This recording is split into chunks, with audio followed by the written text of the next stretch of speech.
Next up, we have Nishant Sharma and Shourya Pratap Singh. Nishant is the head of cybersecurity research at SquareX. And yes, you can see SquareX over here. There you go. They're one of our sponsors. Shourya Pratap Singh is responsible for building SquareX's security-focused extension and works on researching methods to counteract with web security risks.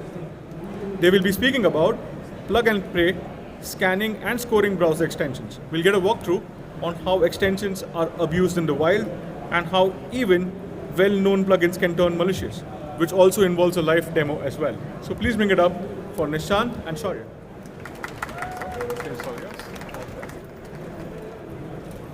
Hello everyone. I hope I'm audible. Okay.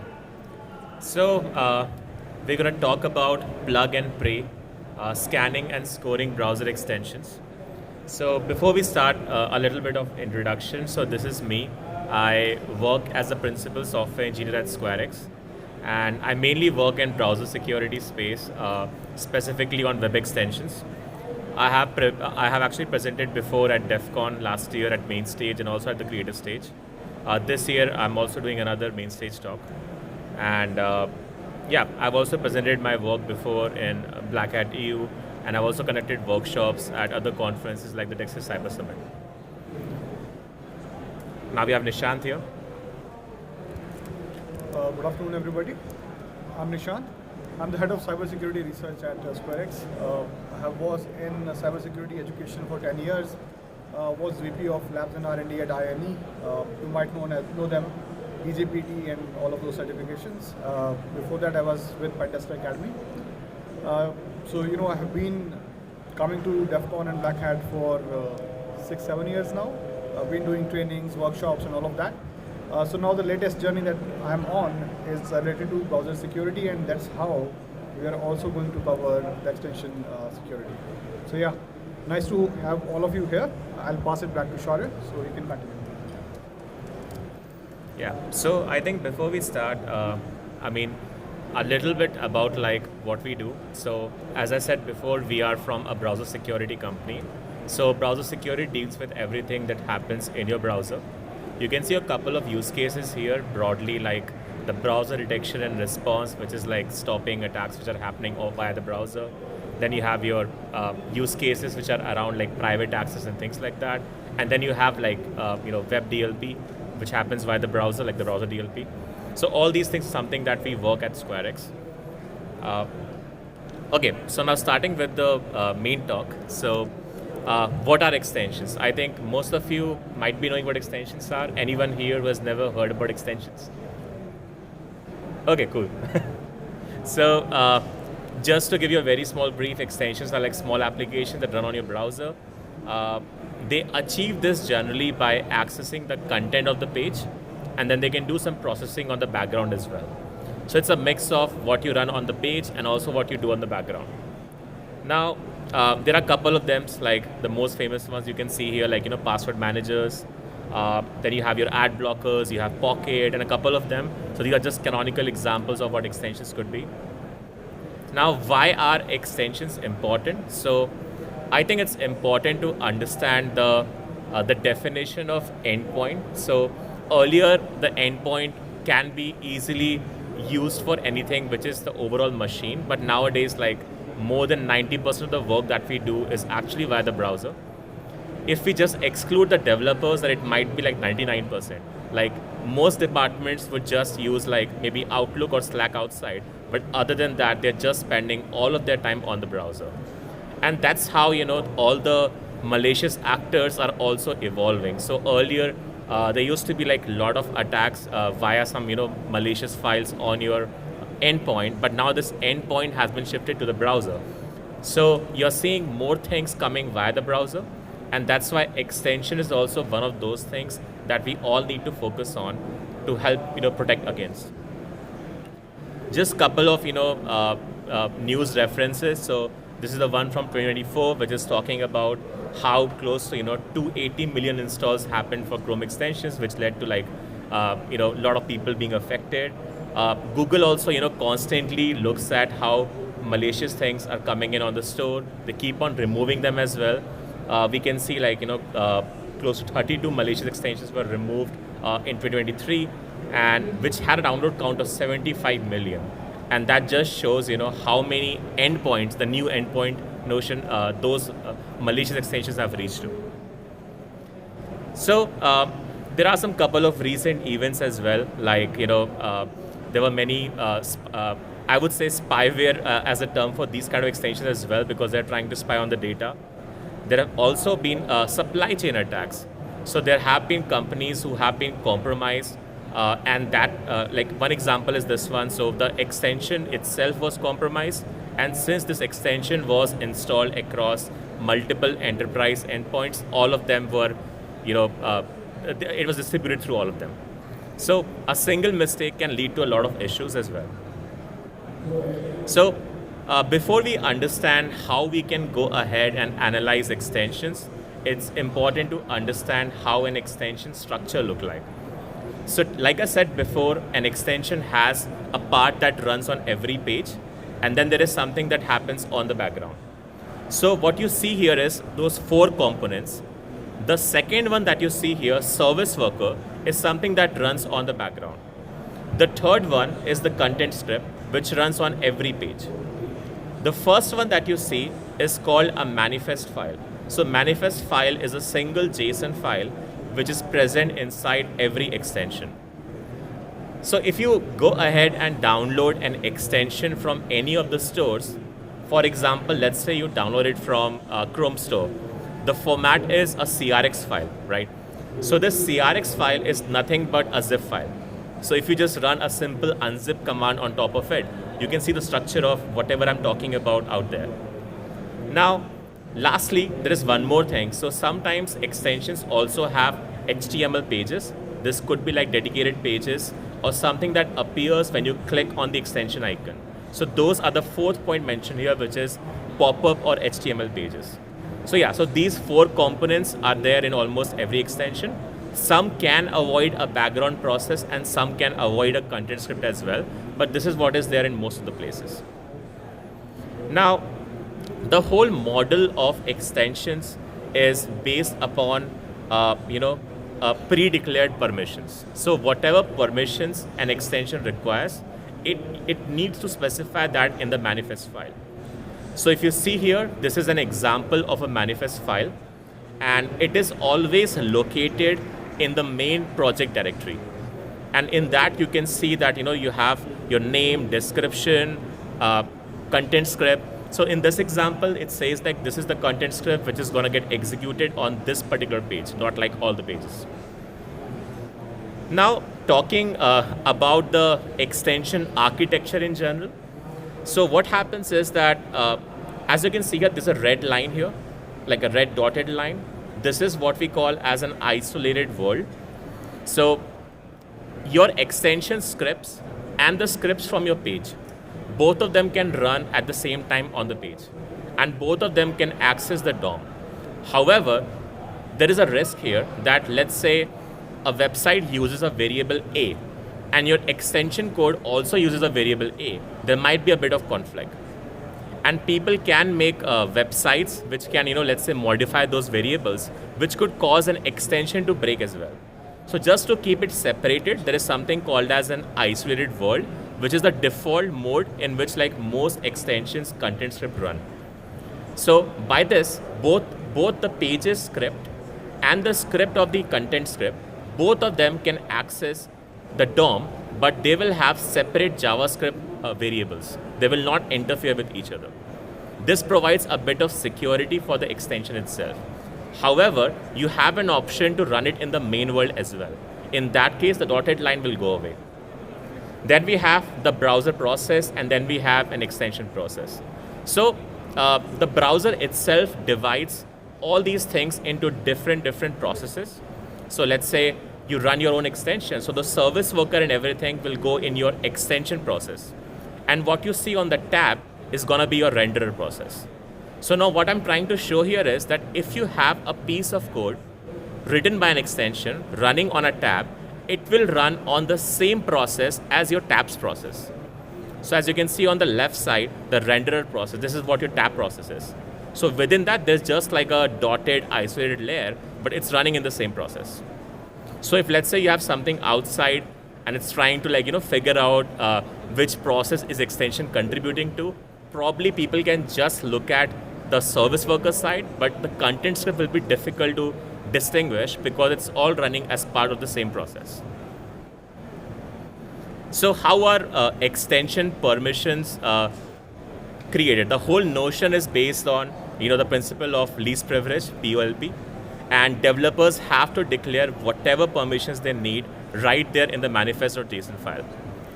However, I won't say that the structure there is like perfect.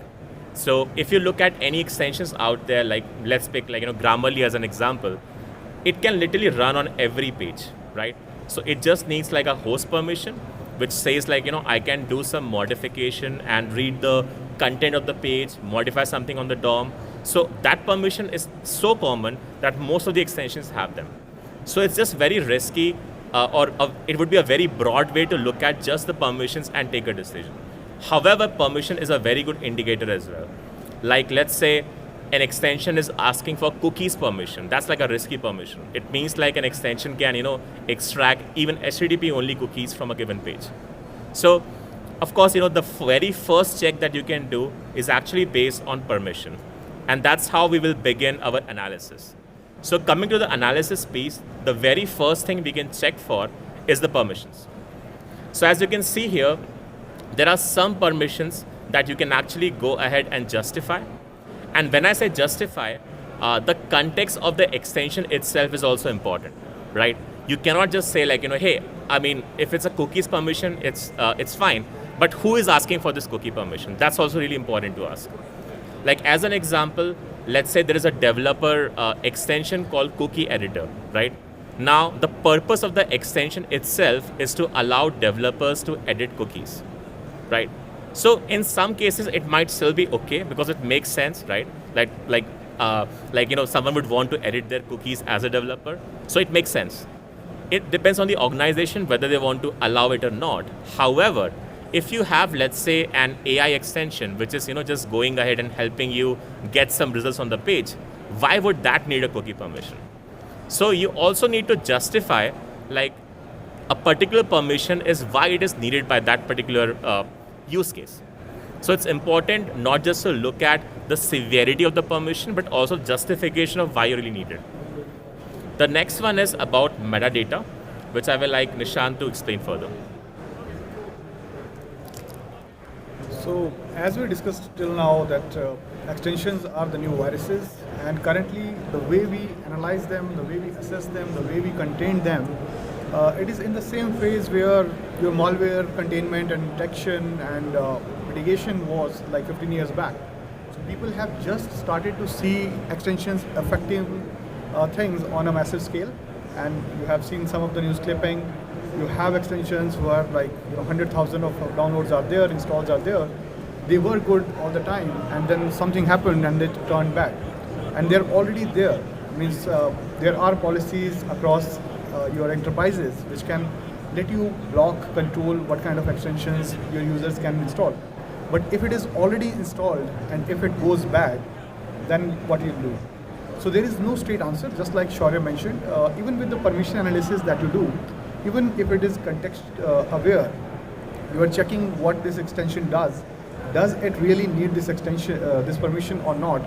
That's just one pillar. And that is why you need a more complicated flow or assessment to say if something is benign, risky, and malicious. And as you can imagine, right, saying something is malicious obviously requires a proof. It's a big claim that you're making. Whereas risky is the place where it has a lot of power, it can go bad, it has the power to do real damage if it goes bad, right? So with that in mind, we are talking about 5 other things that we have built into this tool that will make available for the extension analysis. Second, obviously, is the metadata analysis. What does this mean? It has different levels. Easy one, obviously, is the number of installs, number of reviews. You can do sentiment analysis and keyword search on the reviews. and that will give some things away. So sometimes if you go on these very, I'll say free extensions, and you'll see that in the reviews it says that it looks like what it is doing is not what is mentioned in the description. So by doing that, we are able to catch some things. Then there are second degree things. So for example, your extensions, most of your authors, they don't really provide you the address, the office address. If they're not providing that, that can be a factor. If they have provided it, we are plotting it on the graph, as you can see here. We also analyze it. We try to analyze if there is a residential area where this office is located, or if there is a commercial area where it is. If it is out of nowhere, then you know that something is going wrong. Same goes for the domain, the email address, right? So if you do a whois on it, you'll know how old it is. So what is also happening now is, in addition to takeovers, where you're hacking the person and then taking over their malicious extension, there is also a secondary market where you can buy and sell these extensions. So if you have a free extension which you have been supporting for 5 or 7 years, people are approaching these people and then taking it over. And problem is that currently there is no way for you to know that the ownership has changed. So for that you need continuous delta analysis monitoring. That's what we call it. So yeah, you can do registration analysis if the domain has changed, if the domain is new. That is something to think about. Again, none of these factors alone can dictate if it is a malicious extension, but it can obviously contribute to a score that we are going to calculate, which will give you some idea. So this is the metadata analysis. Similarly, code analysis, we are living in the world of LLMs. We are living in the world of AI agents. So instead of just relying on your SAST tools, which are mainly done to check your own code, you can also involve AI agents and LLMs. You can pass them these files. So for example, what you're seeing here, as Shourya described, you have a structure of an extension. In that you have designated files. You have manifest file which will have permissions. Then you have a background.js which will run the service worker. And then obviously you have content.js which you put into the web page. Now when you pass these with context to an LLM, to an AI agent, by looking at it, it is able to understand what it is doing, and then it is able to mark it. And that's precisely what we are doing here.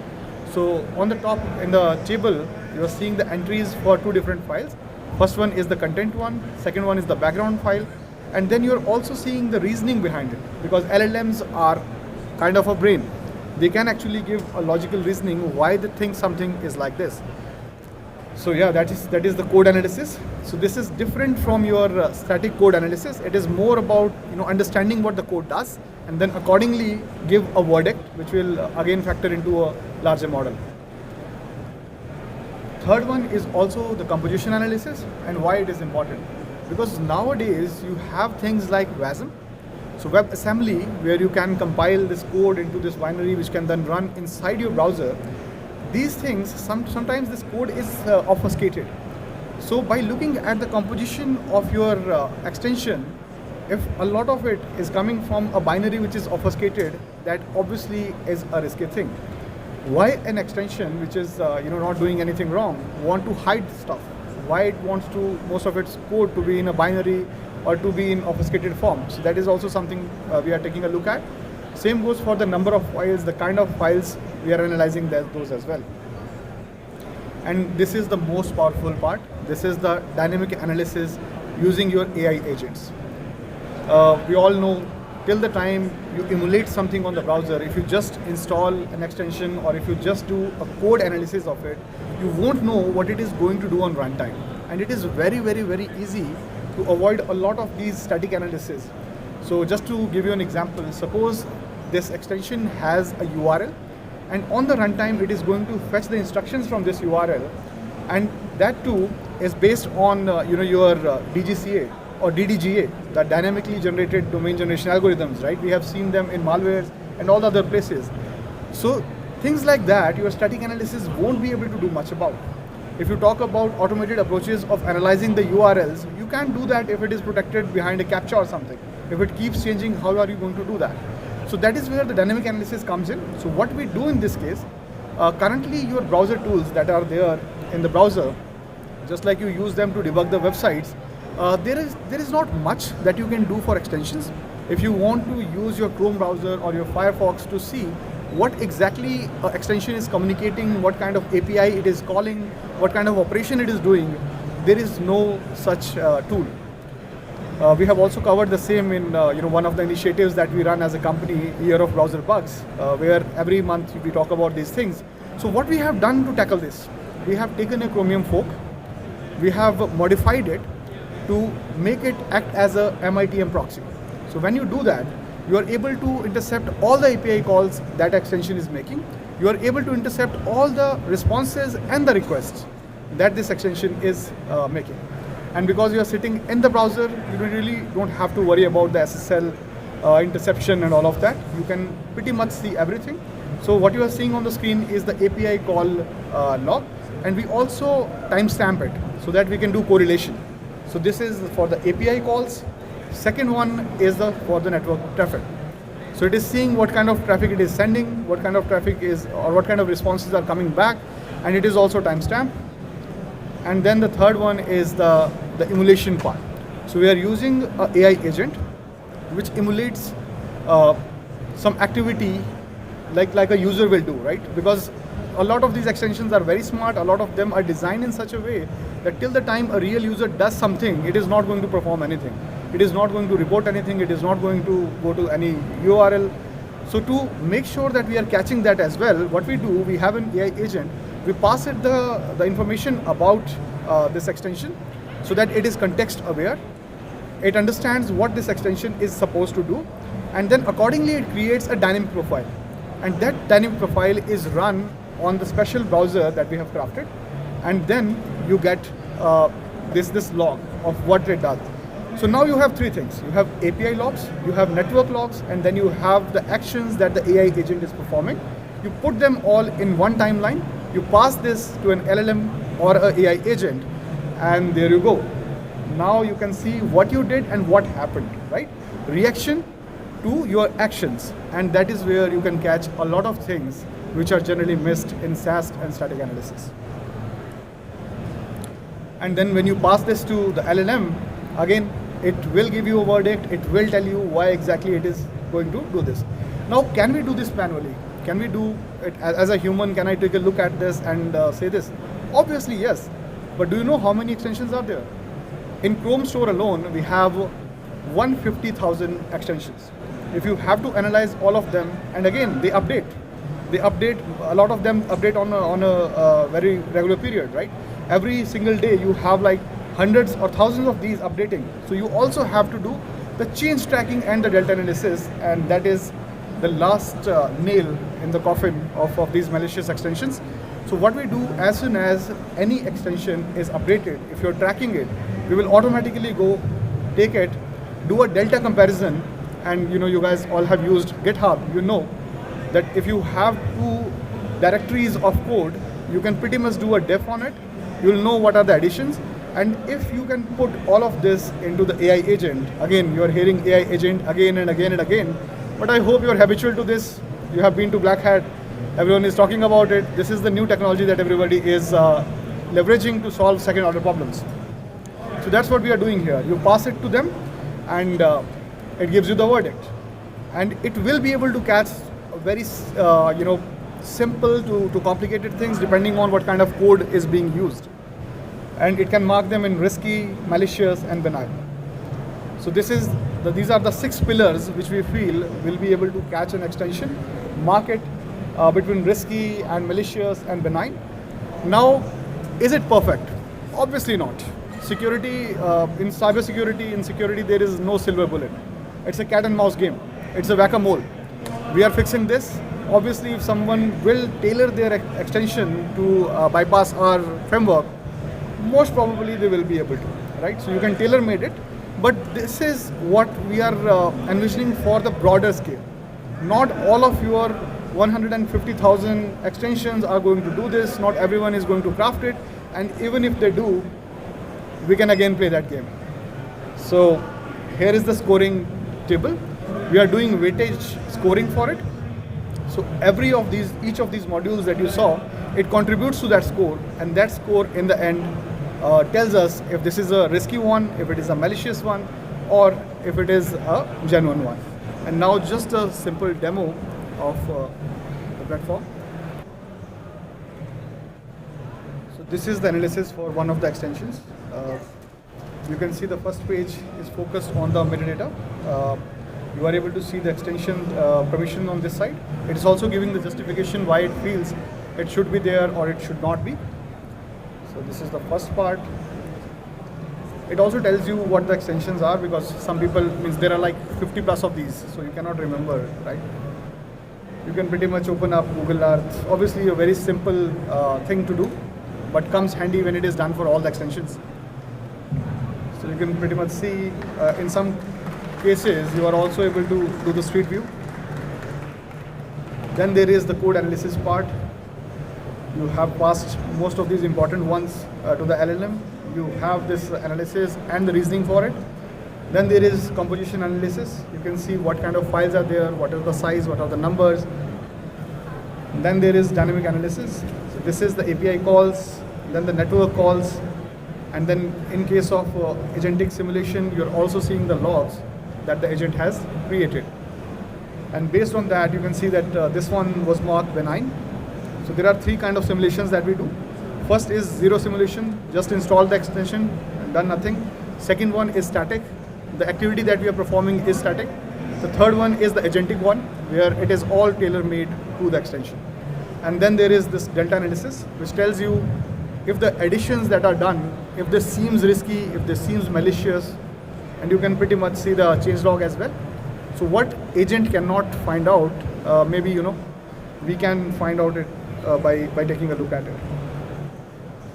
So made it easy to go through the code, to search something, even mark the vulnerabilities that are being pointed out by these tools that we use in SAST and DevSecOps. So this is more for the developer side. And again, you can see the code, quickly search around it. So that is the tool that's there, that's the platform that is going to be. Now in the second example, we'll show you how this dynamic analysis actually helped us cover one of the malicious extensions.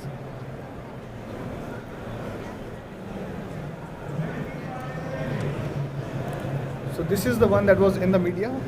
It was a very simple color picking extension, which is used to select the color to get the hex code for it. And it was installed more than 100,000 times. It was all good, all benign, and one day it went rogue. And when the modified version was uploaded, what it was actually doing, it was reporting all the pages you're opening to its master, to its CNC, and then it also had a functionality where the attacker can send a URL, and it will open up that URL for the user, send the user there, and because it has contextual awareness, it knows the user is going on Facebook, so it can be that URL, right? And then the user can land there and fall for the thing. So here in the network logs and in the browser automation, the AI agent logs, you are seeing that agent has opened GitHub and it is being reported by the extension. This is the benefit of your dynamic analysis. Second thing, AI agent has opened Google. Again, extension went ahead, also reported that the Google is being used. So same way, when you pass all of this as a single timeline to an AI agent, it actually tells you that it is malicious, it's a spyware, it is spying on you. So yeah, that's all from our side, folks. If you have any questions, we will take those. Thank you for coming to the call.